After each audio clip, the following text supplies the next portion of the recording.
The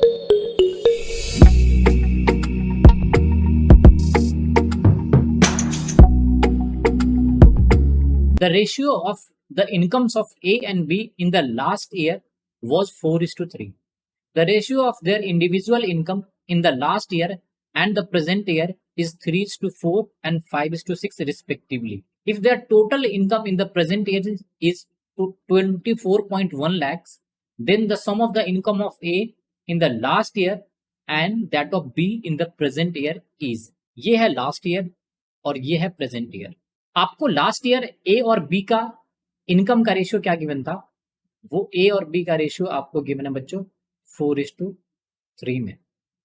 तो assume कर लो कि वैल्यू कितना है, 4x है और ये 3x है. As simple as that. Now present year में अब ये अलग अलग रेशियो गिवन है.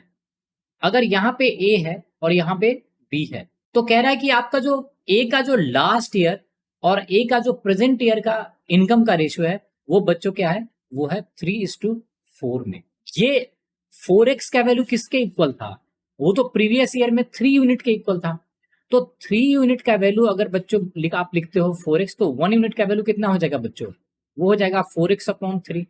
तो इस साल ये इनकम कितना हो गया है? 3 से 4 हो गया है. तो 4 यूनिट का वैल्यू कितना हो जाएगा? सिंपली 4x/3 इंटू क्या लिखोगे? 4. तो ए का जो प्रेजेंट ईयर में इनकम होगा वो बच्चों कितना मिल जाएगा? वो मिल जाएगा 16x/3. आई होप आपको ये समझ में आ रहा है. नाउ अब बी के बारे में फोकस करो. बी का इनकम का रेशियो आपको क्या गिवन था? वो गिवन है 5:6. तो बी का लास्ट ईयर में इनकम कितना था? वो था बच्चों 3x. और 3x किसके यूनिट के बराबर है? ये 5 यूनिट के बराबर था 3x. तो 1 यूनिट का वैल्यू कितना हो जाएगा बच्चों? ये हो जाएगा 3x/5. इस साल वो वैल्यू बढ़ के कितना हो गया है? वो रेशियो गिवन है 5:6 में. अगर लास्ट ईयर बी का इनकम 5 था तो इस साल हो गया 6. तो 6 यूनिट का वैल्यू आप सिंपली क्या निकालोगे? 18x/5. तो यहां से बी का इनकम मिल गया आपको 18x/5. ये क्लियर है? तो आपको लास्ट ईयर में ए और बी का वैल्यू मिल गया 4x 3x, प्रेजेंट ईयर में 16x/3 और 18x/3. एक इंफॉर्मेशन आपको और गिवन है कि if there total income in the present year is 24.12 lakhs, तो प्रेजेंट ईयर का टोटल इनकम कितना होगा? ये दोनों का sum. As simple as that.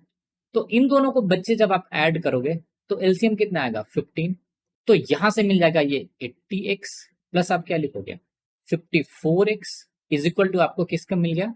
वो है 24.12 lakhs. जब यहां से इन दोनों को ऐड करोगे बच्चे तो कितना आएगा? ये 4 और ये आ जाएगा 134x divided by 15 is equal to मिल गया 24.12 lakhs. ये सारा लैक्स में है. तो यहां से x का वैल्यू कितना मिल जाएगा बच्चों? ये मिल जाएगा 24.12 इंटू 15 एंड डिवाइडेड बाई क्या हो जाएगा? 134. यहां से अगर इसको आप डिवाइड करोगे तो ये वैल्यू आएगा 0.18. ये क्लियर है? ये मैंने पहले से डिवाइड कर रखा है. तो आपको x का वैल्यू कितना मिल जाएगा? 0.18 इंटू 15. इसको मल्टीप्लाई करो तो वैल्यू कितना होगा? 15 इंटू 8 तो 120 होगा तो 0 तो 12 एंड 15 इंटू 1 तो 15 और 12 तो ये हो जाएगा 27.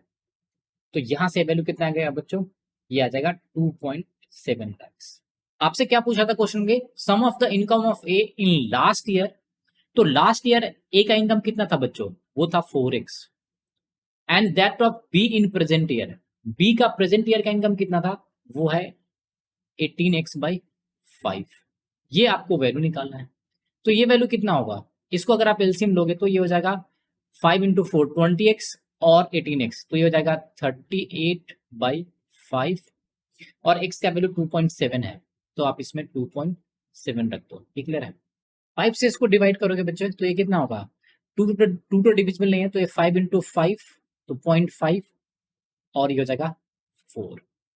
तो आपका अल्टीमेट जो आंसर आएगा वो कितना आएगा? वो आएगा 38 इंटू 0.54 और ये किस में आएगा? ये लैक्स में आएगा. तो ये वैल्यू आएगा 20.52 lakhs. ये क्लियर है? So thanks for watching the video. If you like the video, do subscribe the channel and share the channel with your friends.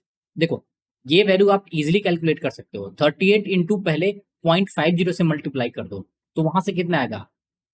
19 lakhs आ जाएगा.